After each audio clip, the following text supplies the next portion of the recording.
Bonjour à toutes, bonjour à tous. Donc voilà le plaisir maintenant de passer à la vraie vie, c'est-à-dire que, si je puis me permettre, jusqu'ici, on a extrapolé sur ce que pourrait être cette pratique chez vous en France. Et maintenant, avec ma collègue Claudia Gamondi, eh bien, on va vous expliquer comment ça se passe chez nous. Alors, mon intervention sera organisée en deux parties. Tout d'abord, je vais vous expliquer en quoi la Suisse n'est pas un exemple pour vous, ni un modèle, en vous expliquant comment, effectivement, quel est le contexte légal et politique en Suisse. Et ensuite, je vous présenterai les premiers résultats d'une étude que nous avons menée avec Claudia Gamondi auprès des proches qui ont accompagné des suicidants. Alors, la Suisse, mode d'emploi, assez rapidement, c'est pas seulement Federer et le chocolat, la Suisse est au cœur de l'Europe, n'en fait pas partie, et elle est pleine de paradoxes. Donc, c'est la montagne, mais c'est aussi la ville, c'est la lutte à la culotte, mais c'est aussi le Learning Center de l'École Polytechnique Fédérale. Donc, c'est vraiment une terre de contraste et de consensus. La Suisse, c'est une mosaïque, n'oubliez pas, 26 cantons et demi-cantons, 26 lois sur la santé, 26 républiques autonomes qui décident d'un certain nombre de choses, et 4 langues. La Suisse, c'est une mosaïque de religions et de communautés ethniques. Donc là, vous voyez les cantons à prédominance catholique, à prédominance protestante, en blanc là où il n'y a pas de prédominance. Et en dessous, vous voyez que en rose, 11% des Suisses ne déclarent pas de religion. Et en haut à gauche, effectivement, la diversité culturelle qui fonde la Suisse. Alors, très rapidement, ce qu'il ne faut pas oublier, ce qui est central, c'est qu'effectivement l'assistance au suicide est tolérée sous conditions en Suisse. Elle n'est absolument pas permise, elle n'est absolument pas légalisée, mais les associations profitent d'un article du Code pénal qui n'était pas du tout fait pour ça, pour asseoir le développement de leurs pratiques. Ça concerne tous les cantons de Suisse. Là, vous voyez, pour 1000 morts. Hein, donc, tous les cantons de Suisse ont été confrontés à un moment ou à un autre à un suicide assisté. Depuis 98, là où le moment où l'Office fédéral de la statistique commence à enregistrer les cas, ça augmente gentiment, donc moins de 50 cas en 98, 300 cas en 2009. Ma collègue cet après-midi parlera de Dignitas. Pour 2007, c'est à peu près un tiers des cas qui sont des cas faits par Dignitas, donc une association qui permet aux Français, entre autres, donc à des gens qui ne sont pas domiciliés ensuite, d'accéder au suicide assisté.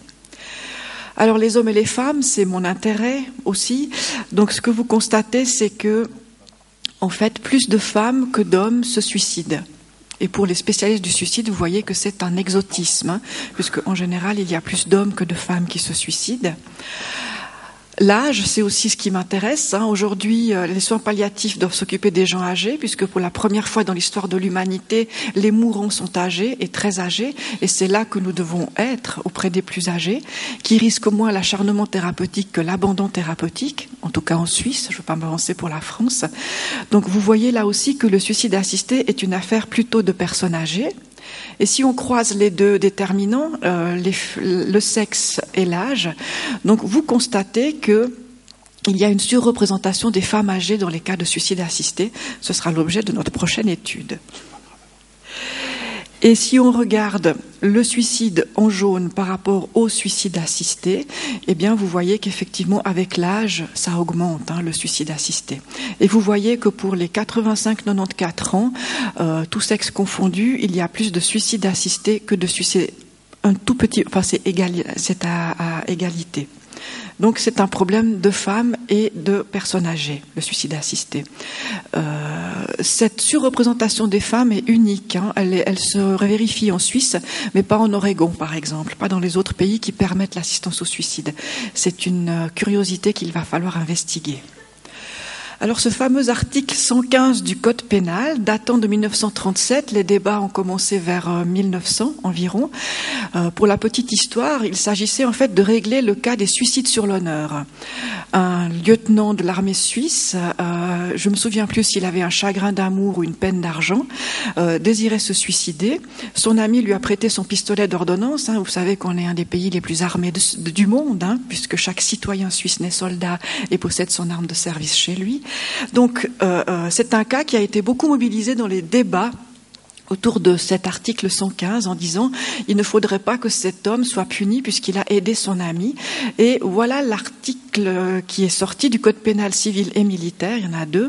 Celui qui, poussé par un mobile égoïste, donc soit par haine, vengeance ou envie d'héritage, aura incité une personne au suicide ou lui aura prêté assistance en vue du suicide, sera, si le suicide a été consommé ou tenté, puni de la réclusion pour 5 ans au plus ou de l'emprisonnement. Donc, vous voyez, c'est la seule, du point de vue de la Confédération, c'est la seule disposition légale sur lesquelles s'appuient les associations d'assistance au suicide. Alors, 2009, 5 associations. Celle dont il sera beaucoup question dans la deuxième partie de mon exposé, c'est Exit Suisse Romande, 15 000 membres en 2009, à peu près 2000 de plus aujourd'hui, et deux associations, Exit Deutsche Schweiz et Dignitas, dont Claudia dira quelques mots, les deux autres sont plutôt anecdotiques. Suicidhilfe est actuellement en suspension pour toute une série de procès. Pour effectivement avoir suicidé des gens, en particulier avec des dépressions, des troubles psychiatriques. Donc ces associations s'appuient sur l'article 115 et naissent en 82 de manière contemporaine d'ailleurs à la Société suisse de médecine et de soins palliatifs. En fait, elles posent les mêmes constats au même moment, c'est-à-dire risque d'acharnement thérapeutique, l'impuissance du corps médical devant la douleur, des relations dissymétriques avec les médecins et les mourants sont de trop dans les hôpitaux, on passe devant les chambres. Donc ces deux acteurs dans le champ de la mort font les mêmes constats, s'appuient sur les mêmes valeurs et ça, il faut se souvenir. Pour les soins palliatifs, c'est très important. Autonomie, dignité, ce sont les mêmes valeurs qui sont mobilisées. Alors, bien entendu, avec des arguments différents et des résultats complètement opposés. Alors, ce chiffre-là pour Dignitas, mais Claudia y reviendra cet après-midi. Et puis, donc, je vous ai dit, au niveau suisse, seulement l'article 115 du Code pénal, mais au niveau, là, je vous ai mis aussi les phases d'évolution des soins palliatifs selon Chantal Couvreur. En Suisse, on en est vraiment, on peut dire, au 4e stade, à l'intégration dans le système sanitaire. Il y a une stratégie nationale de soins palliatifs qui perdure jusqu'en 2017. Dans le canton de Vaud, il y a un programme cantonal tout à fait remarquable de soins palliatifs et le canton de Vaud est le seul canton de Suisse qui a légiféré sur l'assistance au suicide. Et là, cette loi concerne les résidents des maisons de retraite médicalisées. Exit a dit c'est tout à fait inéquitable que lorsqu'on se trouve dans une maison de retraite, donc dans son domicile officiel, on ne puisse pas accéder au suicide assisté, puisque les maisons de retraite disaient non, c'est une communauté contrainte, une communauté de résidents, donc pour certaines refusaient que Exit entre dans l'institution. Donc Exit fait une initiative au niveau du canton de Vaud qui recueille 15 000 signatures, 17 000 je crois, et le canton de Vaud, je vous fais un petit peu d'instruction civique suisse. Le gouvernement cantonal dit l'initiative d'Exit, ça va trop loin, donc nous on va faire un contre-projet. Il y a eu votation et ce contre-projet qui a été accepté. Je vous expliquerai ce que ça donne d'un point de vue pratique. Alors, évidemment que la Commission nationale d'éthique s'est penchée sur ce sujet. Comme vous voyez que le flou est assez important, le flou juridique en tout cas. Et dans une prise de position de 2005, disponible sur Internet, très intéressante, fait part d'un certain nombre de considérants, et en 2006 énonce des critères de diligence, donc des recommandations en vue d'évaluer la détermination d'un suicidant. On l'a fait remarquer déjà ce matin. C'est fort dommage d'intervenir a posteriori, une fois que la personne est morte, pour vérifier s'il y a un mobile égoïste. Donc là, l'idée était d'intervenir pendant la procédure et de proposer des critères de diligence qui n'ont pas force de loi, mais qui encadrent aujourd'hui la pratique des associations, en particulier de Exit Suisse Romande, qui est extrêmement vigilante à respecter le cadre éthique et légal. Elle ne veut pas d'histoire, elle ne veut pas de procès, et son président dit d'ailleurs que tous les procès, elle les a gagnés. Alors, ces critères de diligence, donc capacité de discernement, mais vous voyez bien, concernant la décision de mettre fin à sa vie avec l'aide d'un tiers est adéquate. Donc, c'est pas la capacité de discernement en général, mais est-ce que je suis capable de décider pour moi-même si je veux mourir. Donc, une maladie, une grave souffrance liée à une maladie incurable. Vous l'avez bien compris, aujourd'hui, la vieillesse extrême est qualifiée de maladie, de grave souffrance pouvant justifier une assistance au suicide en Suisse. Alors, le cas des maladies psychiques, donc là, il y a une très grande prudence. Si la tendance suicidaire est l'expression ou le symptôme de l'affection, on est en Suisse, le pays des consensus et de l'horlogerie. Si le désir de mourir est durable et constant, donc il ne faudrait pas que ce soit une pulsion comme ça, tout à fait passagère, pas de pression extérieure, c'est le fameux mobile égoïste de l'article 115. C'est bientôt fini. Alors, on a essayé toutes les autres pistes, en particulier les soins palliatifs, vous le verrez dans la procédure. Souvent, les psychiatres sont convoqués à ce moment-là pour vérifier s'il y a une pathologie psychiatrique. Et on a pris le temps d'évaluer la demande dans des entretiens approfondis. L'évaluation sur la base d'une rencontre unique est exclue. Ça, c'est la pratique de Dignitas, où au fond, vous venez, vous mettez 8 000 € sur la table. En 2 jours, c'est réglé. Il y a eu quelques échanges de dossiers médicaux. Et puis, à Zurich, vous pouvez mourir. Claudia en parlera cet après-midi. Et dans les critères de diligence, l'idée d'un second avis indépendant. Dans les pratiques des associations, il n'y a jamais de second avis. Alors, voilà ce que ça donne. Donc là, vous avez la procédure d'un CHU en Suisse. Donc vous voyez bien qu'il y a différentes étapes qui sont les critères de diligence que je vous ai décrits tout à l'heure. Et si à chaque étape c'est pas OK, eh bien on arrête la demande. Alors quand vous avez fait tout ça dans le CHU, eh bien on voit que la commission d'éthique valide et après vous pouvez prendre contact avec l'association d'aide au suicide qui va venir à l'hôpital pour vous aider à mourir. Il faut bien voir que si vous pouvez retourner chez vous, eh bien on va vous inviter fortement à aller mourir chez vous et pas à l'hôpital. Alors, quelques éléments donc de cette étude que l'on vient de terminer avec ma collègue Claudia Gamondi. Donc, on est parti du constat que les proches étaient absents des débats publics qu'on a analysés. Perçus comme potentiellement suspects, c'est l'affaire du mobile égoïste, l'héritage, ou la haine, enfin ces éléments-là qui sont plutôt juridiques, mais qu'ils étaient fortement invités à participer à la démarche. Dans le cadre de l'étude, pour nous, participer, ça veut dire être au courant. Donc mon proche me dit qu'il souhaite se suicider. J'apporte du soutien affectif ou administratif, puisqu'on a vu plusieurs proches, au fond, faire les papiers, appeler Exit, mener toute la démarche administrative. J'apporte une aide instrumentale, ça veut dire que si vous avez une sclérose latérale amyotrophique, dans une phase assez avancée, vous avez besoin de votre proche chez vous pour pouvoir continuer à vivre, même avec un cancer en stade terminal. Et 4e élément, participer, c'est être là le jour J, donc assister à la mort de son proche.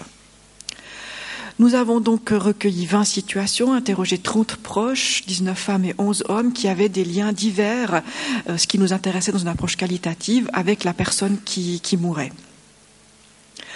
On a eu donc 9 hommes et 11 femmes parmi les suicidants, donc on n'est pas du tout représentatif, vous l'avez vu des chiffres que j'ai posés au début, mais comme on est dans le grand bonheur du qualitatif, c'est pas grave parce qu'on est quand même assez diversifié.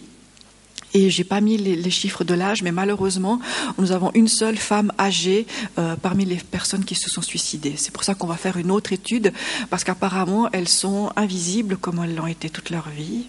Petit coup de féminisme quand même. Mais c'est assez étonnant. On a beaucoup elles sont pas dans le débat public et en tout cas là dans le recueil, une seule sur 20, ça va pas, alors il y a effectivement une surreprésentation. Alors qu'est-ce qu'on a vu dans notre étude ?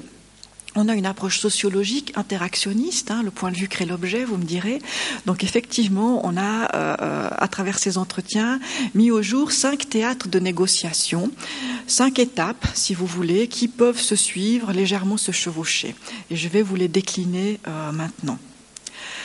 Peut-être un focus au vu du thème du colloque sur la légitimation de la demande. Il y a un très grand souci de la part des proches et des suicidants de faire en sorte que cette mort reste dans le cadre de la légalité, mais aussi qu'elle soit légitime. Donc, comme je l'ai dit, il faut être inscrit, il faut faire une demande manuscrite. Donc, vous voyez bien là qu'avec une maladie neurologique dégénérative, eh bien, on meurt des fois de manière un petit peu anticipée, puisqu'il faut être capable d'écrire sa demande. Il faut obtenir les certificats médicaux nécessaires. Donc, quand je dis ce n'est pas un suicide médicalement assisté, le médecin là est convoqué à plusieurs moments et prié de rendre une prestation. Il s'agit là qu'il fasse un certificat de maladie incurable et un certificat de capacité de discernement. Et ça donne lieu à des négociations quelquefois assez intenses et difficiles entre la famille, le suicidant, et l'hôpital, le médecin, qui, s'il a le malheur de dire qu'il n'est pas d'accord, va être abondamment sollicité pour finir par céder et donner ces 2 documents. Il faut voir sa demande acceptée, c'est-à-dire qu'il faut convaincre l'association du bien fondé de votre demande. Donc il faut bien écrire, et si vous êtes malin, vous prenez les critères de diligence et vous rédigez votre lettre en vous inspirant des critères de diligence. Alors, une fois que vous avez fait que vous avez monté votre dossier, vous allez l'envoyer à l'association Exit, et là le médecin, je l'ai interrogé, donc là il s'agit du docteur Sobel, va se pencher, vérifier, checker que les critères de diligence sont respectés et dire ok, ce dossier est acceptable, et il va réunir les bénévoles de l'association, puisque pas de mobile égoïste, donc il ne faut pas des salariés. Donc il va réunir ses bénévoles avec ses dossiers et dire voilà, il y a 10 cas, qui peut le prendre? Toi, t'en as déjà 2, tu es fatigué. Donc on se distribue les dossiers, et ensuite le bénévole va prendre contact avec le suicidant et estimer si cette demande présente pas trop d'ambivalence, si la personne est prête, donc commencer une forme d'accompagnement avec cette personne, et elle peut tout seul décider effectivement d'interrompre la demande, de la mettre en suspens ou de la refuser. On est dans le cadre d'une association, c'est une affaire de membres. Vous êtes membre de l'association et l'association vous propose une prestation et décide si vous pouvez y accéder ou pas. Alors de la légalité à la légitimité, c'est extrêmement important pour les suicidants que les proches soient d'accord, qu'ils les soutiennent, qu'ils les accompagnent. Alors loyauté épanouie, c'est-à-dire que les proches partagent ce point de vue sur le droit inaltérable de disposer de sa vie, donc ont la même philosophie, ce que Marlise Zala appelle une loyauté épanouie. Et là, il n'y a pas trop de problèmes, je dirais.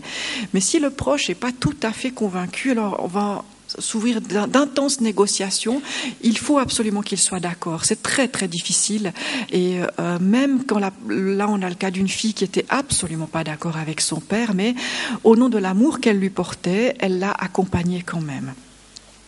Et on a quand même quelques proches qui initient la démarche, c'est assez surprenant, c'est-à-dire à un moment qui disent mais tu sais il y a Exit, je crois que tu souffres trop, et là c'est eux qui initient et qui après au fond sont les moteurs de la démarche. Voilà. Donc par rapport à la décision, donc première étape, légitimer la demande. Seconde étape, la décision de se suicider. Une fois que vous avez tous les éléments, il va falloir décider du jour J. Et là, ce qui est assez important, c'est que ce qui est le moteur de cette décision, c'est vraiment la crainte de perdre sa dignité, son indépendance, sa capacité de discernement. Donc là, je reprends ce que les gens nous disent. Il y a encore toute une analyse à faire de qu'est-ce que c'est que cette dignité. Et donc, comme on l'a dit, ce ne sont pas des gens qui ont des symptômes non maîtrisés, par exemple. Les symptômes sont maîtrisés, on a peur qu'ils deviennent immaîtrisables, alors on prend cette garantie et on préfère se suicider avant. Vous voyez bien qu'il y a un moment de tension là, parce qu'il ne faut pas que la maladie avance trop vite, il faut que les documents arrivent. Donc il y a vraiment un moment assez difficile là pour que les choses aillent très très vite. Alors, je l'ai dit, rencontrer les bénévoles, les convaincre. Avec les bénévoles, on va décider du jour. Donc, on va aménager les agendas. C'est Noël, avant Noël, après Noël.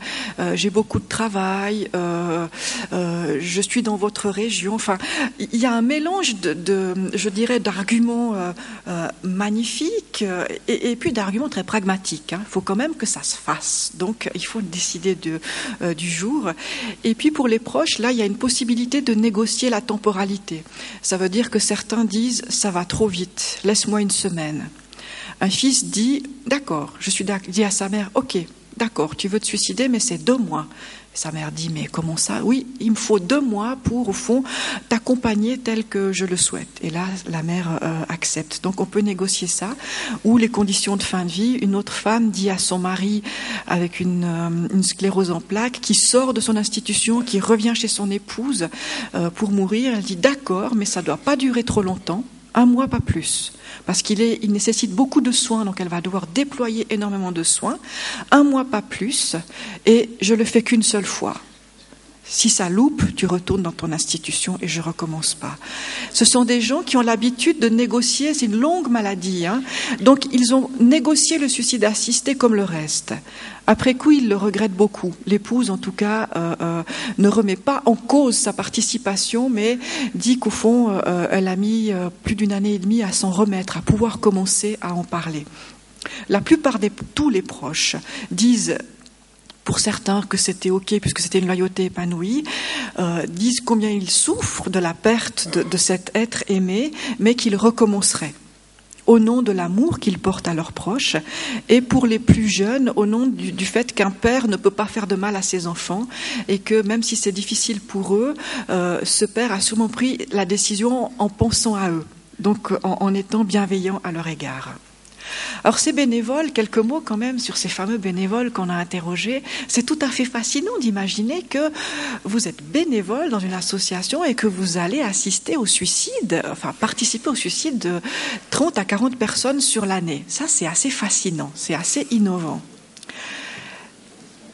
Et intéressant à observer. Alors, juste pour la petite histoire, un certain nombre de ces bénévoles ont été bénévoles de soins palliatifs et ne voient pas de rupture avec le fait d'être bénévole chez Exit. Pour la plupart, elles ont des valeurs philosophiques qu'elles mettent en avant. Certains diront une idéologie, mais enfin c'est très clair. Le droit inaliénable à disposer de sa vie, c'est ce qui les structure, ce qui les motive. Elles ont très envie de s'engager, elles ont peu de doutes, elles sont tristes, elles pleurent après ces accompagnements, mais elles ont peu de doutes sur le bien fondé de leur pratique, énormément d'empathie, très prudentes, et elles intègrent vraiment les proches. Donc elles insistent auprès des suicidants pour que les proches soient au courant.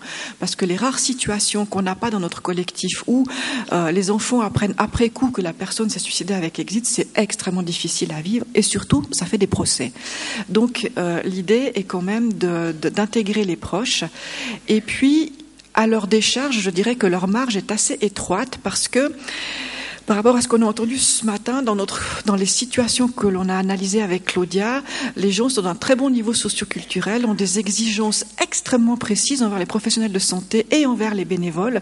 Donc la marge est très étroite, hein, suffisamment intime, mais pas trop, au bon moment, ce qu'il faut dire et pas dire. Voilà pour cette pratique de ces bénévoles. Alors, une fois qu'on a décidé de la date, commence ce qu'on a appelé un accompagnement de fin de vie extrêmement particulier, organisé, dans lequel il y a 2 activités antinomiques. Il faut organiser le suicide, faire les repas d'adieu, organiser la journée, enfin il y a toute une sorte de choses. Il faut organiser le suicide, mais en même temps, il faut valoriser le temps qui reste. Donc c'est assez particulier, et c'est vrai que c'est un temps où vraiment les gens se disent beaucoup de choses. Il y a des études américaines dont tu parleras, Claudia. Au fond, les gens trouvent que c'était un temps qui a permis de faire le deuil avant le deuil avec le mort. On pourrait discuter sur ce que ça signifie plus largement. Il y a une continuité des échanges. Ça, c'est très important. Il n'y a jamais rupture dans ces situations. La maladie a pu faire rupture, mais on va essayer de garder la continuité pendant l'accompagnement de fin de vie, le jour de la mort et après. Pour moi, la mort est fondamentalement rupture et désordre. Là, elle est fondamentalement organisée et synonyme de continuité. Et comme je l'ai dit, il s'agit effectivement d'organiser, d'assumer les soins à domicile. Donc voilà, le temps de l'accompagnement tiraillé entre la plénitude, un sentiment de plénitude et l'ambivalence de vouloir que ce temps s'arrête parce qu'il est quand même extrêmement étrange et on ne pourrait pas tenir longtemps dans ce moment.